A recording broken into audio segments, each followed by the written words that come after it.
I am the last human on Earth. Every day is the same routine. All resources are at my disposal. I move my bedroom to the middle of the road. Use ancient artifacts as chamber pots. There's no need to wear clothes. I wake up at 6 every morning. Grab breakfast from any store. Then feed oats to my chickens. Pick some strawberries for dessert. Water the corn with a fire truck. Fill the generator with gasoline. Then broadcast on the radio channels. As usual, no response. It's been like this for 3 years. Afterward I head to the biggest stadium. Play a World Cup final with mannequins. I dribble and score alone. Then shout to the sky. With me the national team would have qualified long ago. By now I've done everything for the day. Yet only 2 hours have passed. I sit with the mannequins. Pass time with movies from all over the world. Finally night falls. The most exciting activity of the day begins. I stretch lazily. Walk into the underground garage. Today I choose a Lamborghini. Speed down the highway. Feeling the thrill of speed and passion. I roar and stand up. Expressing my inner loneliness. Suddenly I spot a figure ahead. Quickly swerve the wheel. The car stops in time. It hits the nearby guardrail. I ignore the injuries on my face. Shine a flashlight ahead. Feeling both nervous and excited. A girl holding a sheep stands before me. She's more excited than I am to see another person alive. She bursts into tears, then jumps into my arms. I feel her warm embrace.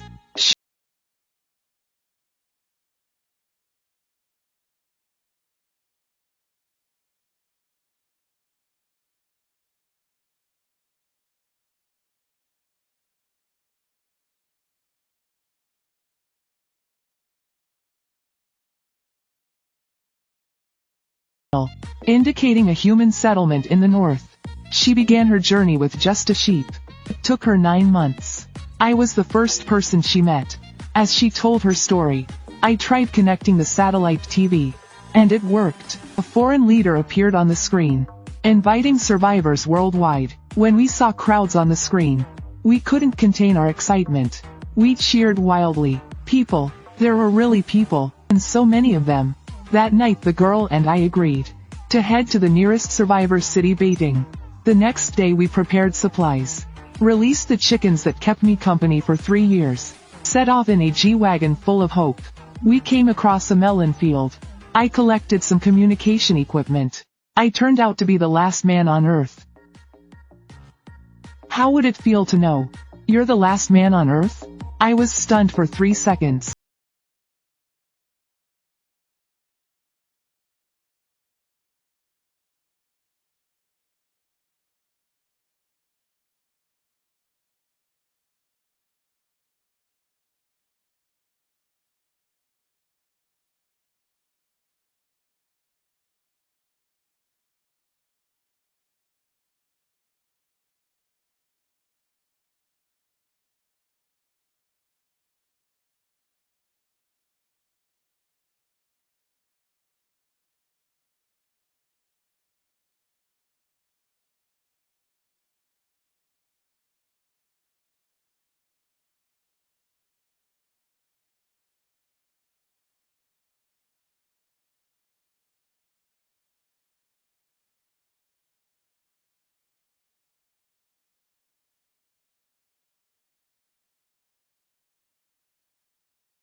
Noticed something was off.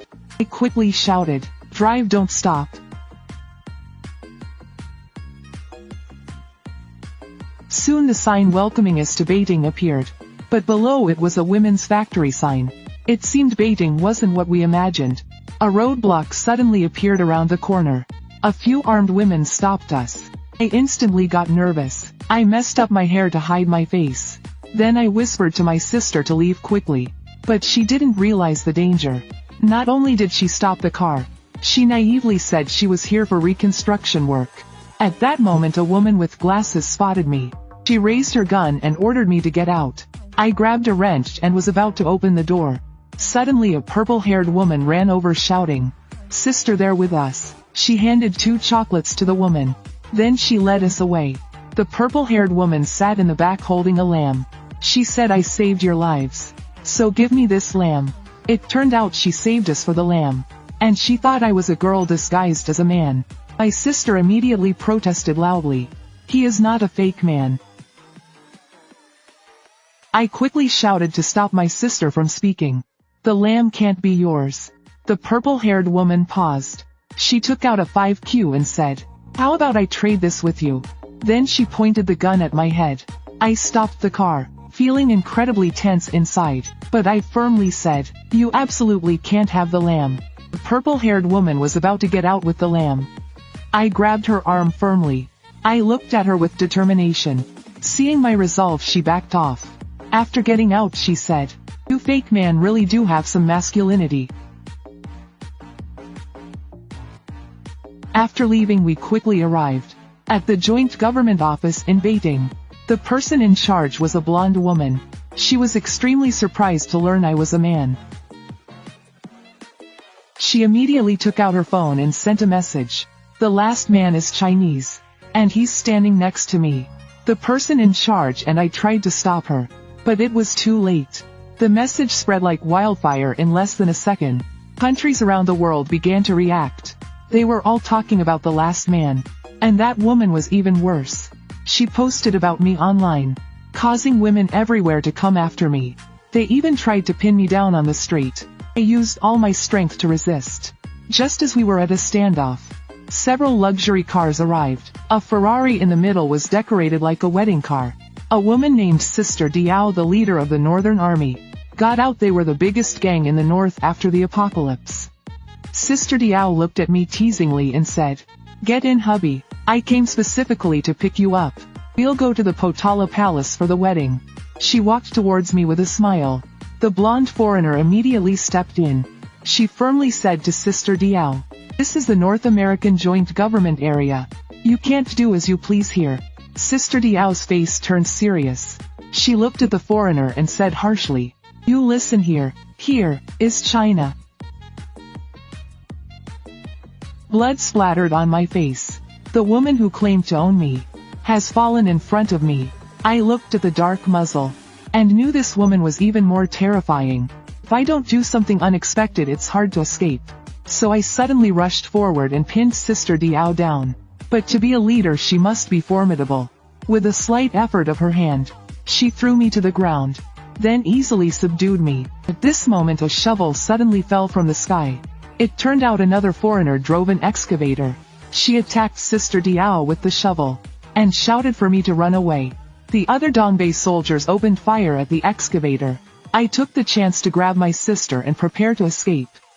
Just then the woman who betrayed me rushed out again, shouting not to leave. I grabbed a wrench and smashed her head. "Damn it, you witch." Dealing with her was just a relief. Now Sister Diao is the biggest threat. Sure enough, the Ferrari chased us not long after. Sister Diao stood on the car teasing me loudly. I quickly closed the car window in fear. Seeing my fear excited her even more.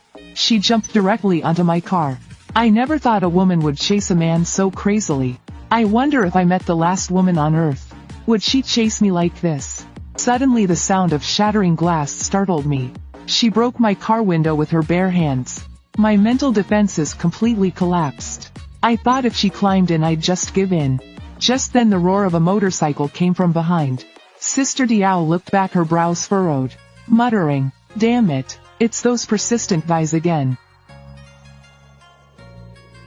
They are the northern guerrillas known as the men's gang. I was extremely nervous, worried they'd take my precious body. At this moment, the men's gang leader and Sister Diao were fiercely fighting on my car roof. I occasionally used the brakes to disrupt Sister Diao's attacks. Sister Diao wasn't angry. Instead, she smiled and said she'd deal with me tonight. I panicked even more after hearing that. I'd rather study at night than be with her. Quickly picked up a rifle and aimed at her fur coat. Shot right at the opening of the coat. Sister Xiao got hung on a billboard. Finally got rid of this crazy woman. I was extremely excited. After driving another kilometer, the men's gang motorcycle team blocked my way. I quickly shouted at them to stop. Don't come any closer. I know martial arts. The leader looked at me seriously and said, we don't want your body. We need your spirit. Because we are the men's gang. In this era of women we fight for men's rights. You the last man are our spiritual symbol. If you are willing to stay, we will protect you well. I didn't think much after hearing this. I immediately refused, saying I needed to study. Surprisingly, they didn't make it difficult for me. They even gave me weapons and gasoline. I was very touched by their enthusiasm, made a man's gesture, and shouted their slogan, "Men never die. Fight for men." These fake men got excited instantly, started cheering wildly. My sister lay on the car and said, "They are truly happy to see you." But I told her, "They're all fools. Let's run quickly." This time I learned my lesson. Disguised myself as a woman. But soon the road ahead was blocked. Just as I was about to move the barricade, several people jumped down from the bridge surrounding us. They thought we were spies from the Dongbei army. Took us to a place called Zhongnan Mansion. The owner was an elegant and intellectual woman. She recognized me as the last man at a glance. Luckily,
at all costs. And, if I catch you doing this again, I'll cut off your supplies. The director's words worked. The girl quickly got off me, and drunkenly left the room.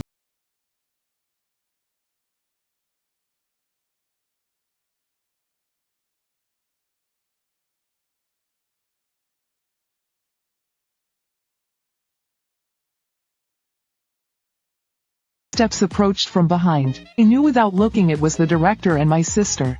My sister's comforting words were useless. I quietly asked the director, "Why have women in the world become so powerful?" The director said, "So far, no one knows the reason. If you want to know why, you have to pull yourself together and find out." I looked at her puzzled. "Are you really going to let me go? Don't you want to keep me the last man?" The director coldly said, "Keeping you here will only cause more trouble. Besides, in my eyes you're not even a man. When men face setbacks, they don't cowardly run away like you.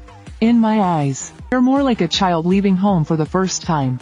What you need now is not strength but willpower, and the determination to find answers." After saying that, he took out a photo and continued, "This person is a biologist. Since there are no men left in the world, she has saved 16 sperm banks and conducted thousands of artificial insemination experiments.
hoping that through me, we can find the reason for men's extinction.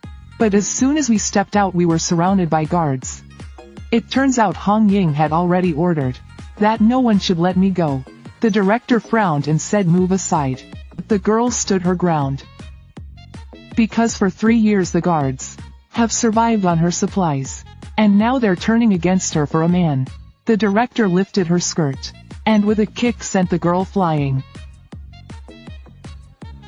She then shouted, I'll personally escort you today. Let's see who dares to stop me. By evening, the director had driven us to Shanghai. Looking at this silent city, it's hard to imagine its past glory. Occasionally there were pedestrians on the streets. All were women. Suddenly, 3 suspicious figures appeared in an alley. I looked closely. It was 2 women bullying a man. Could it be that there's another man besides me in this world? I immediately shouted, Director, stop the car. There's a man over there. We need to save him. But the director calmly said, you better not go. There can't be any men here. I didn't listen to her advice at all. Grabbed my gun and got out of the car. I raised the gun and shouted let him go. The 2 women saw I was serious. And